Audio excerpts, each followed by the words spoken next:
Hey, what's going on, everybody? I'm Dr. Boyce Watkins from the Black Wealth Boot Camp and the Black Wealth Academy.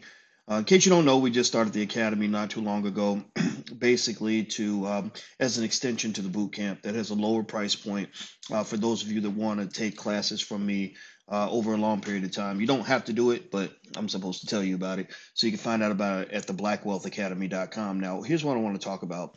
I was thinking today. I was talking to Dr. Claude Anderson, who is the author of the book Powernomics. In case you don't know this, I am a huge supporter of Dr. Claude Anderson.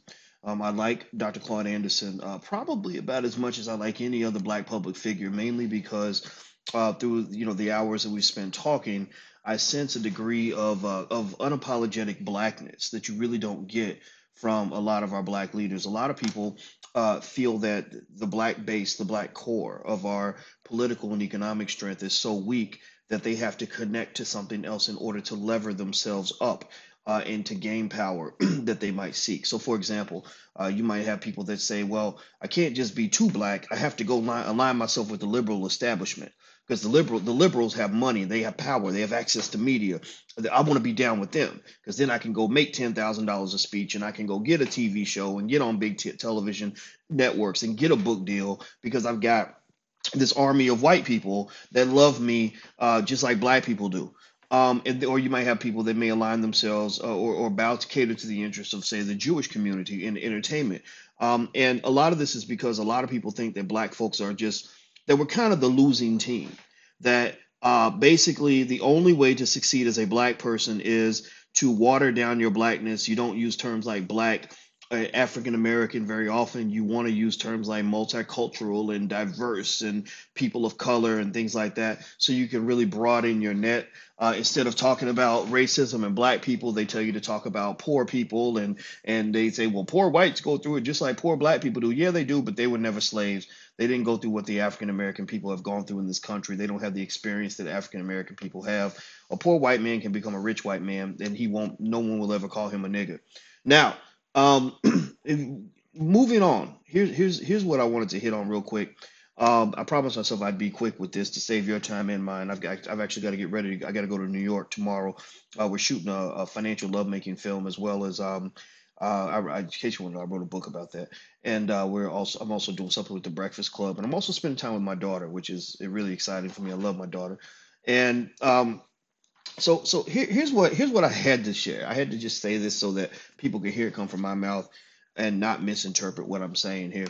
I was thinking about HBCUs and many of our institutions that we think of as Black institutions. And it's easy to think of something as a Black institution because there are lots of Black people in the Black institution. And here's the thing, though. When you really start looking at the history of many of these HBCUs, you find that a large number of them were not created by Black people. They were founded like Howard University. I read about the founder of Howard University, who was some white guy who helped to attack Native Americans and slaughter a bunch of them, and all this other stuff. He was a military guy. His last name was Howard.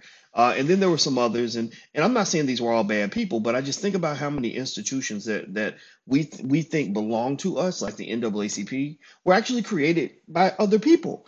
And in a way, it almost connects to this commodification of Black people, this sort of idea that Black people are not fully human, which we've never were. We've never been considered fully human in this country.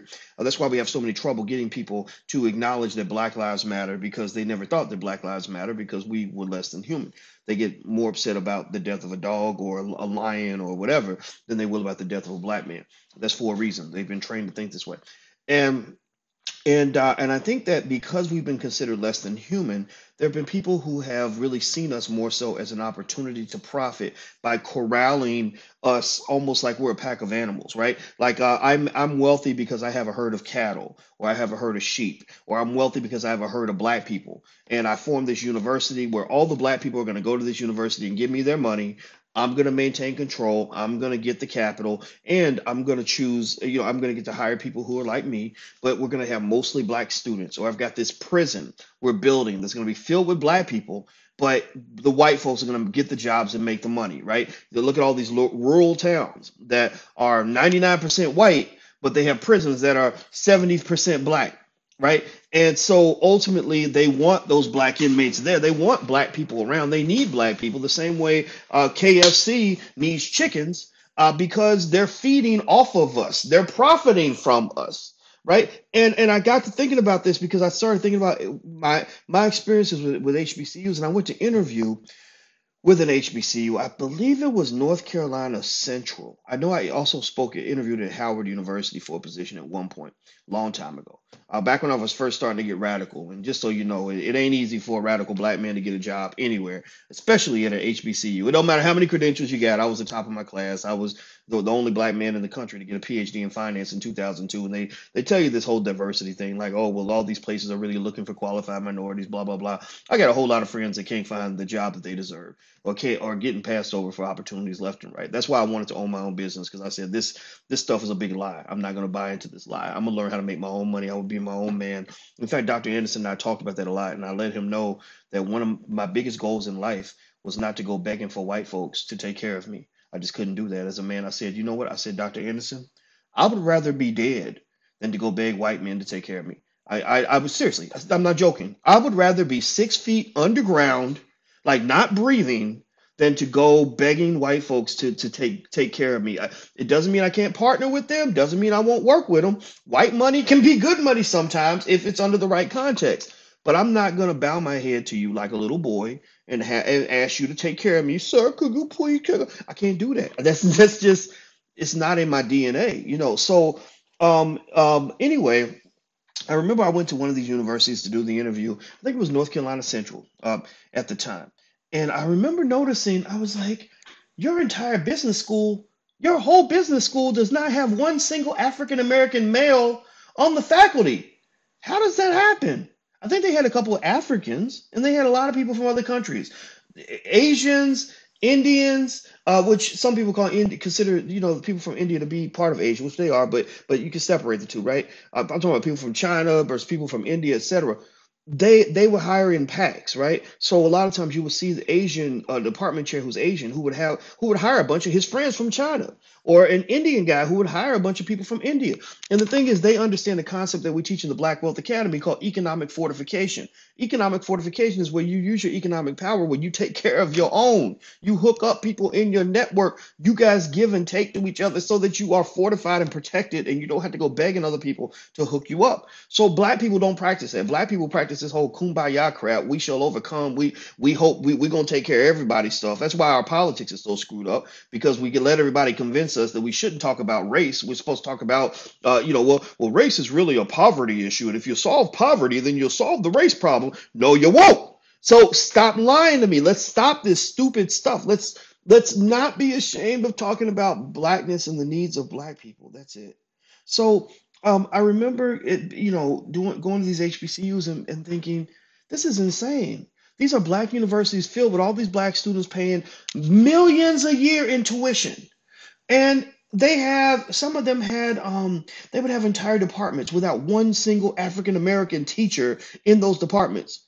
They would have some African American administrators sometimes, but in terms of having African American people, especially African American men running the show, especially in the sciences and in business, we weren't there. A lot of the faculty there were from other countries. So I said, "Oh, this is okay. Now I see what's going on." In fact, I remember I went to one university, and I remember one of the faculty members saying to me, he said, "Yeah, this guy's from Italy, and he really doesn't want to teach here. He just teaches here because being at a HBCU and teaching black students, that's the best job he could get, and he can make his money teaching black kids. But he doesn't respect them. He doesn't like them.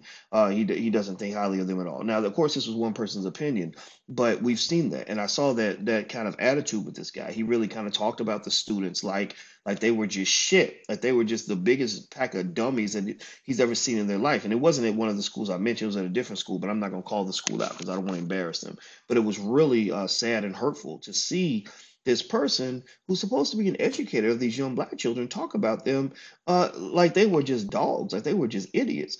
And so here's the final point. Here's the only simple point with all of this. We got to really think about what it means for an institution to be black. We got to think what it means for an institution to be black. Just like the KFC chicken analogy, just because the chicken coop is full of chickens, that don't mean the chickens are in control. that does not mean the chickens are the boss of the situation or that it's a chicken run institution. It's not a chicken run institution. Chickens are the commodity. Chickens are the profit source. Chickens are the subhuman group of entities that have been put under a certain type of control so that someone else can reap the benefits from what they are, what they bring to the table. Right. So black people, black students especially, I'm thinking more importantly about universities, prisons, etc. Black people, we fill up certain institutions, and we will think that it's a black institution because black people are in it, like the NAACP. We think that's a black institution because black people join it, and they do work to some extent. They work on behalf of black people, but let's make no mistake about it. Corporations are in control of the NAACP, and then they got that board, that horrible board that doesn't let even proactive presidents like Ben Jealous who step in and really want to do something. They don't let him do anything because they want to get that white corporate money. The NAACP was not founded by black people. So what we have to do is really rethink our institutions, build new institutions. I think we should scrap some of the old models, let them go. I'm not saying HBCUs should go to hell. I'm not saying that at all. I do think HBCU students should be far more aware of their environment. Don't just look at who's in the classroom, who's filling the seats, who's paying tuition. Look at who's truly in control of your institution. Look at whose interests they are truly representing. Look at who is teaching you in front of that class, and look at who's ultimately making decisions that determine the direction of that university. Some universities are on board with that. Some of them get it. Some of them do not. Some of them just pretty much use black people as a source of profit, and that's it. So that's all I really want to say. I hope it's taken in the spirit that it was intended. It wasn't meant as a swipe at HBCUs or other institutions, but it does mean that 2015, we are in an era where we have to really rethink everything. You don't. It's almost like being an accountant, and you find out one year that there's a transaction that was recorded the wrong way. Well, you don't just look at that transaction. You got to go back 20, 30 years of books or whatever and find all the other times where the transaction was recorded the wrong way and deal with the cumulative effect of miscalculation. So in our society, there is a cumulative effect of racial miscalculation that has led to the development of biased institutions that are structured on an incredibly problematic foundation. And we have to go back and readdress all of this, everything that's been done over the last 150 years, even the things that we deem to be sacred, and say maybe some of these things need to be crumbled and rebuilt in the appropriate image.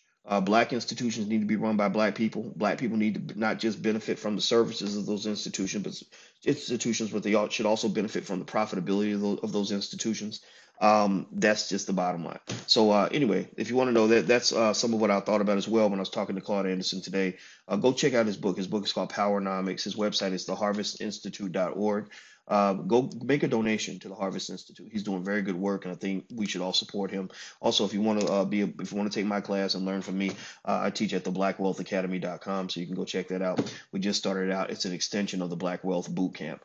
So until we meet again, please stay strong, be blessed, and be educated. I am gone. Peace.